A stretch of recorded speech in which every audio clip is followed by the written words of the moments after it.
우리는 계절의 변화에 익숙합니다. 봄이 오면 꽃이 피고 여름이면 태양이 뜨겁게 내리쬐며 가을은 풍요로운 결실을, 겨울은 고요한 쉼을 가져다 주었죠. 이것은 수천 년간 인류가 경험해온 자연의 섭리이자 우리 삶의 안정적인 배경이었습니다. 하지만 이 익숙한 세계에 균열이 생기기 시작했습니다. 언젠가부터 뉴스를 채우는 단어들이 달라졌습니다. 역대급 폭염, 100년 만의 가뭄, 슈퍼 태풍, 기록적 산불. 마치 먼 나라의 이야기, 영화 속 장면 같았던 일들이 이제 우리의 현실이 되어 문을 두드리고 있습니다. 여름은 견딜 수 없이 길고 뜨거워졌고 겨울은 그 존재감을 잃어가고 있습니다. 우리가 사랑했던 해변은 점점 사라지고 우리가 마시는 공기와 물, 우리가 먹는 식량까지 위협받고 있습니다. 이것은 단순한 날씨의 변덕이 아닙니다. 이것은 지구가 우리에게 보내는 고통스러운 비명이자 인류의 생존을 향한 마지막 경고입니다. 오늘 우리는 이 경고의 근원을 파헤치고 우리 눈앞에 닥친 현실을 직시하며 미래를 위한 마지막 희망을 이야기하려 합니다. 바로 기후변화입니다. 이것은 더 이상 외면할 수 없는 우리 모두의 생존이 걸린 문제입니다. 지구의 온도는 어떻게 조절될까요? 지구는 태양으로부터 에너지를 받고 받은 에너지의 일부를 다시 우주로 내보내며 적절한 온도를 유지합니다. 이때 대기 중의 온실가스가 마치 담요처럼 지구를 감싸주어 우주로 나가는 열의 일부를 붙잡아 우리가 살기에 적합한 온도를 만들어줍니다. 이 자연스러운 현상을 온실 효과라고 부릅니다. 문제는 이 담요가 너무 두꺼워지고 있다는 것입니다.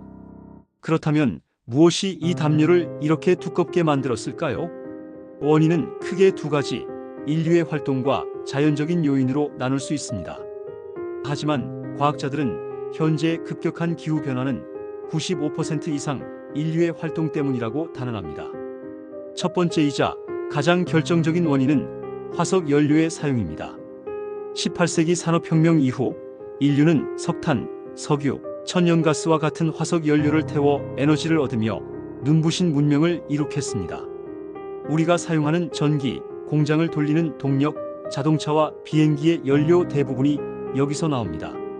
하지만 이 과정에서 엄청난 양의 이산화탄소가 대기 중으로 배출됩니다. 이산화탄소는 가장 대표적인 온실가스로 전체 온실가스 배출량의 약 75%를 차지하며 지구의 담요를 두껍게 만드는 주범입니다. 두 번째는 산림 파괴입니다. 숲은 지구의 허파라고 불립니다. 나무는 광합성 과정을 통해 대기 중에 이산화탄소를 흡수하고 산소를 내뿜는 가장 강력한 자연의 탄소 저장고입니다. 하지만 인류는 농경지를 만들고 도시를 확장하고 목재를 얻기 위해 무분별하게 숲을 파괴하고 있습니다. 숲이 사라진다는 것은 이산화탄소를 처리할 수 있는 지구의 능력이 사라진다는 뜻입니다. 더욱이 베어낸 나무를 태우는 과정에서 그 나무가 평생 저장했던 탄소가 다시 대기 중으로 배출되니 그야말로 설상가상인 셈입니다. 세 번째는 축산업과 농업활동입니다. 특히 소나 양과 같은 반추동물들은 먹이를 소화시키는 과정에서 강력한 온실가스인 메탄을 트림이나 방귀를 통해 배출합니다. 메탄은 이산화탄소보다 양은 적지만 단기적으로 열을 가두는 능력은 수십 배나 더 강력합니다. 전 세계 가축이 내뿜는 메탄의 양은 무시할 수 없는 수준이며 가축을 키우기 위한 대규모 토지 사용과 사료 생산 과정 역시 환경에 큰 부담을 줍니다. 또한 질소 비료를 사용하는 농업 과정에서는 아산화질소라는 또 다른 강력한 온실가스가 배출됩니다. 나레이션 네 번째는 산업 공정과 폐기물입니다. 시멘트, 철강, 플라스틱 등을 생산하는 과정에서도 막대한 양의 온실가스가 직접 배출됩니다. 우리가 버리는 쓰레기들이 매립장에서 썩어갈 때도 메탄가스가 발생합니다. 우리가 무심코 버리는 음식물 쓰레기 하나, 플라스틱 제품 하나가 결국 지구의 온도를 높이는 데 기여하는 것입니다. 물론 지구의 기후는 인류가 등장하기 이전에도 계속 변해왔습니다. 자연적인 요인들도 기후에 영향을 미칩니다. 거대한 화산 폭발은 대기 상층부로 엄청난 양의 화산재를 분출시켜 햇빛을 차단하고 일시적으로 지구의 온도를 낮추기도 합니다. 반면 장기적으로는 이산화탄소를 배출해 온도를 높이는 역할도 하죠. 약 11년을 주기로 변하는 태양의 활동 역시 지구에 도달하는 에너지의 양에 미미한 변화를 줍니다. 나레이션 더 긴 시간 단위로 보면 밀란코비치 주기라고 불리는 지구의 공전, 궤도와 자전축의 미세한 변화가 수만 년에 걸쳐 빙하기와 간빙기를 만들어내기도 했습니다. 하지만 여기서 가장 중요한 사실이 있습니다. 과학자들은 이러한 자연적 요인만으로는 현재 우리가 목격하는 전례 없이 빠르고 급격한 온도 상승을 절대 설명할 수 없다고 말합니다. 그래프는 명확하게 보여줍니다. 산업혁명 시점부터 대기 중 온실가스 농도와 지구의 평균 온도가 수직에 가깝게 치솟았습니다. 범위는 명확합니다. 바로 우리 인류입니다. 두꺼워진 온실가스 담요 아래 지구는 서서히 열병을 앓기 시작했습니다. 그 증상은 이제 지구 곳곳에서 뚜렷하게 나타나고 있습니다. 이것은 더 이상 미래의 예측이 아닌 우리의 생생한 현실입니다. 먼저 세계의 냉장고인 극지방과 고산지대가 녹아내리고 있습니다. 그린란드와 남극의 거대한 빙하는 매년 수천억 톤씩 녹아 바다로 흘러 들어가고 있습니다. 이는 해수면을 상승시키는 가장 직접적인 원인입니다. 과학자들은 지금과 같은 추세라면 2100년까지 해수면이 최대 1m 이상 상승할 수 있다고 경고합니다. 이는 투발루, 몰디브와 같은 아름다운 섬나라들이 지도에서 사라지고 뉴욕, 상하이, 그리고 우리나라의 부산과 인천 같은 수많은 해안 도시들이 물에 잠길 수 있다는 끔찍한 예언입니다. 바다는 단지 수위만 높아지는 것이 아닙니다. 바다 자체가 병들고 있습니다. 바다는 대기 중 이산화탄소의 약 30%를 흡수하는 고마운 존재지만 너무 많은 이산화탄소를 흡수한 결과 바다의 산성화가 빠르게 진행되고 있습니다. 산성도가 높아진 바닷물은 조개나 산호처럼 탄산칼슘으로 껍데기나 뼈대를 만드는 생물들에게 치명적입니다. 바다의 열대우림이라 불리는 산호초가 하얗게 죽어가는 백화현상은 이미 전 세계 바다에서 흔한 일이 되었습니다. 해양 생태계의 기초가 무너지면 결국 우리의 식탁에 오르는 수산자원도 고갈될 수밖에 없습니다. 기후변화는 날씨를 훨씬 더 극단적이고 예측 불가능하게 만듭니다. 지구의 온도가 1도 오를 때마다 대기는 약 7% 더 많은 수증기를 머금을 수 있습니다. 더 많은 수증기는 한 번 비가 내릴 때 상상 초월의 폭우를 쏟아붓는 원인이 됩니다. 반면 어떤 지역에서는 비구름이 형성되지 않아 수십 년간 이어지는 끔찍한 가뭄에 시달립니다. 뜨거워진 공기는 땅과 숲을 바싹 말려 작은 불씨 하나가 걷잡을 수 없는 대형 산불로 번지게 만들고, 따뜻해진 바다는 더 강력한 에너지를 품은 슈퍼 태풍과 허리케인을 만들어냅니다. 우리는 지금껏 경험해보지 못한 자연재해 시대를 살고 있는 것입니다. 이러한 변화는 우리의 생존 기반인 식량과 물 안보를 직접적으로 위협합니다. 가뭄과 홍수는 농작물을 전멸시키고 기온 변화로 인해 전통적인 작물을 더 이상 재배할 수 없는 지역이 늘고 있습니다. 아열대 지방의 병해충이 온대 지방까지 북상하여 농업에 큰 피해를 주기도 합니다.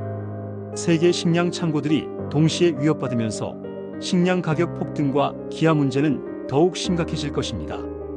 마지막으로 생물 다양성이 급격히 감소하고 있습니다.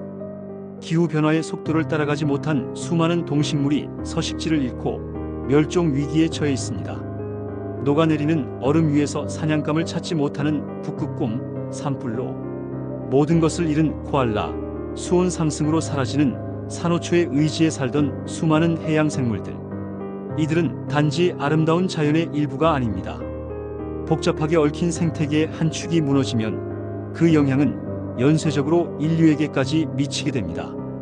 우리는 지금 지구 역사상 6번째 대멸종의 초입에 서 있는 것인지도 모릅니다. 암울한 현실 앞에서 우리는 좌절하고만 있어야 할까요? 아닙니다. 아직 희망은 있습니다. 문제의 원인을 알고 있다면 해결의 실마리도 찾을 수 있습니다. 기후변화 대응은 크게 완화와 적응 두 가지 방향으로 이루어집니다. 완화는 온실가스 배출 자체를 줄여 기후변화의 진행을 늦추는 것이고, 적응은 이미 변해버린 기후에 맞춰 피해를 최소화하고 살아남는 방법을 찾는 것입니다. 국제사회와 정부의 역할이 가장 중요합니다. 2015년 채택된 파리 협정은 지구 평균 온도 상승을 산업화 이전 대비 이보다 훨씬 아래로 나아가 1.5도씨 이내로 억제하기 위해 전 세계가 함께 노력하기로 한 역사적인 약속입니다. 이를 위해 각국은 2050 탄소 중립을 선언하고 있습니다. 탄소 중립이란 온실가스를 배출한 만큼 다시 흡수하여 실질적인 배출량을 0으로 만드는 것을 의미합니다. 정부는 강력한 정책을 통해 기업과 사회의 변화를 이끌어야 합니다. 탄소 배출에 세금을 부과하는 탄소세, 기업별로 온실가스 배출 허용량을 정하고 남거나 부족한 배출권을 사고팔게 하는 배출권 거래제 등이 대표적인 예입니다. 화석 연료에 대한 보조금을 폐지하고 그 예산을 재생에너지 기술 개발에 투자하는 과감한 전환도 필요합니다. 두 번째는 에너지 시스템의 대전환입니다. 기후변화 해결의 핵심은 화석 연료 의존에서 벗어나는 것입니다. 태양광, 풍력, 지열, 수력과 같은 재생에너지는 발전 과정에서 탄소를 거의 배출하지 않는 깨끗한 에너지원입니다. 기술 발전으로 재생에너지의 효율은 점점 높아지고 생산 단가는 낮아지고 있습니다. 전기 자동차의 보급, 에너지 효율이 높은 건물 설계, 수소를 활용하는 그린 수소, 경제로의 전환 역시 에너지 시스템을 바꾸는 중요한 축입니다. 기업의 변화도 필수적입니다. 과거에는 환경을 비용으로만 생각하던 기업들이 이제는 생존을 위해 환경사회 지배구조 경영을 도입하고 있습니다. 사용하는 전력을 100% 재생에너지로 충당하겠다는 R200 캠페인에 동참하는 글로벌 기업들이 늘고 있으며 제품의 생산부터 폐기까지 전 과정에서 탄소 배출을 줄이려는 노력이 확산되고 있습니다. 이제 친환경은 선택이 아닌 기업의 경쟁력이 되었습니다. 온실가스 배출을 지금 당장 0으로 만들어도 과거에 배출한 가스의 영향으로 기후변화는 한동안 계속될 것입니다. 따라서 우리는 이미 시작된 변화에 적응해야 합니다. 해수면 상승에 대비해 해안가에 높은 방벽을 쌓고 갑작스러운 폭우에 대비해 도시의 배수 시스템을 개선해야 합니다. 가뭄에 잘 견디는 새로운 농작물 품종을 개발하고 산불 위험을 미리 예측하고 관리하는 시스템을 구축하는 것도 중요한 적응 전략입니다. 기후변화에 가장 취약한 사회적 약자들을 보호하기 위한 사회 안전망 구축 역시 시급한 과제입니다. 거대한 변화 앞에서 개인의 노력이 무슨 소용이 있을까 회의감이 들 수도 있습니다. 하지만 모든 변화는 가장 작은 시작에서 비롯됩니다. 우리의 일상 속 작은 실천들이 모일 때 거대한 변화를 이끌어낼 수 있습니다. 에너지 절약 방법으로 사용하지 않는 조명을 끄고 전자제품 플러그를 뽑는 것만으로도 발전소의 화석 연료 사용을 줄일 수 있습니다. 지속 가능한 교통수단 사용으로 가까운 거리는 걷거나 자전거를 이용하고 자동차 대신 대중교통을 이용하는 습관이 중요합니다. 의식 있는 소비 습관으로 육류 소비를 줄이고 채식 위주의 식단을 늘리는 것은 축산업에서 발생하는 온실가스를 줄이는 효과적인 방법입니다. 일회용품 대신 텀블러와 장바구니를 사용하고 꼭 필요한 물건만 구매하며 재활용을 철저히 하는 것도 중요합니다. 또한 기후변화 문제에 관심을 갖고 주변에 알리며 친환경 정책을 지지하는 정치인에게 투표하는 것 또한 세상을 바꾸는 강력한 행동입니다. 우리는 지금 역사적인 갈림길에 서 있습니다. 우리의 선택에 따라 지구의 미래는 전혀 다른 모습이 될 것입니다. 기후변화에 관한 정부 간 협의체는 우리의 행동에 따른 몇 가지 미래 시나리오를 제시합니다. 첫째, 최악의 시나리오로 현행 정책을 유지하는 경우입니다.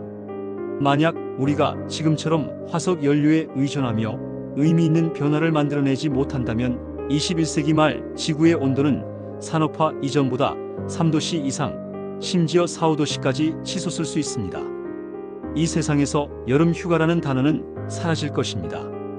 극심한 폭염이 일상화되어 야외 활동 자체가 위험해집니다.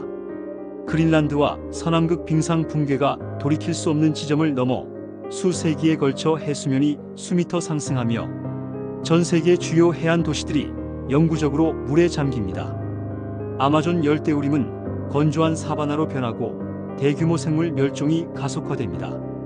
식량 생산 시스템은 붕괴하고 물 부족은 극심해지며 한정된 자원을 둘러싼 국가 간의 갈등과 분쟁, 그리고 기후 난민의 대규모 발생으로 세계는 극심한 혼란에 빠질 것입니다. 이것은 더 이상 지구가 아니라 인류가 만든 지옥의 모습일지도 모릅니다. 둘째, 즉각적이고 과감한 행동으로 1.5도씨 이내로 기온 상승을 줄이는 것입니다. 반면 만약 우리가 지금 당장 전 지구적으로 힘을 합쳐 과감한 행동에 나선다면 우리는 온도 상승을 1.5 이내로 억제할 수 있습니다. 이것은 결코 쉽지 않은 길이지만 불가능하지 않습니다. 이 미래에서 우리는 화석 연료 시대를 종식하고 깨끗하고 안전한 재생에너지로 구동되는 사회에 살게 됩니다. 도시는 더 이상 회색 콘크리트 덩어리가 아니라 녹지와 보행자, 자전거가 중심이 되는 친환경 공간으로 재탄생합니다. 순환 경제가 정착되어 쓰레기라는 개념이 사라지고 지속 가능한 농업을 통해 건강한 먹거리를 안정적으로 공급받습니다. 파괴되었던 숲과 생태계가 서서히 회복되기 시작하고 우리는 자연과 조화롭게 공존하는 법을 배우게 됩니다. 물론 기후변화의 영향이 완전히 사라지는 것은 아니지만 우리는 그 피해를 감당할 수 있는 수준으로 관리하며 더 안전하고 건강한 미래를 다음 세대에게 물려줄 수 있습니다. 어떤 미래를 선택하시겠습니까? 선택의 시간은 지금 이 순간에도 빠르게 흘러가고 있습니다. 오늘 우리는 기후변화라는 거대한 위협의 민낯을 마주했습니다. 원인은 명확했고 그 결과는 끔찍했으며 우리가 처한 현실은 위태로웠습니다. 인류의 탐욕이 만들어낸 두꺼운 담요는 이제 우리의 숨통을 조여오고 있습니다. 하지만 우리는 절망 속에서도 희망을 보았습니다. 파리 협정이라는 국제적 약속, 재생에너지라는 혁신적인 기술, ESG 경영이라는 기업의 변화, 그리고 기후위기 해결을 위해 목소리를 높이는 수많은 시민들이 있습니다. 이 광활한 우주 속에서 우리가 기댈 수 있는 곳은 오직 이 푸른 행성, 지구뿐입니다. 우리는 모두 우주선 지구호에 탑승한 승무원입니다. 선장이든 기관사든 평범한 승객이든 배가 가라앉으면 우리 모두의 운명은 같습니다. 더 이상 나와는 상관없는 일이라며 외면할 수 없습니다. 기후변화는 너무나 거대해서 개인이 해결할 수 없다고 생각할지 모릅니다. 하지만 기억하십시오. 거대한 댐을 무너뜨리는 것은 작은 균열의 시작이며 거대한 태풍을 만드는 것은 나비의 작은 날갯짓입니다. 오늘 사용하지 않는 전등을 끄는 당신의 손길이, 텀블러를 챙기는 당신의 작은 습관이 이 문제에 대해 친구나 가족과 이야기 나누는 당신의 용기가 바로 세상을 바꾸는 나비의 날갯짓입니다. 우리의 선택이 모여 미래가 됩니다. 무관심으로 파멸의 시나리오를 현실로 만들 것인지 아니면 책임감 있는 실천으로 희망의 시나리오를 함께 써내려갈 것인지 그 선택은 바로 지금 이 영상을 보고 있는 당신의 손에 달려 있습니다. 오늘 영상이 유익하셨다면 구독과 좋아요 꼭 눌러주시고요. 다음에도 더 유익하고 알찬 정보로 찾아뵐 수 있도록 알림 설정도 잊지 마세요. 감사합니다.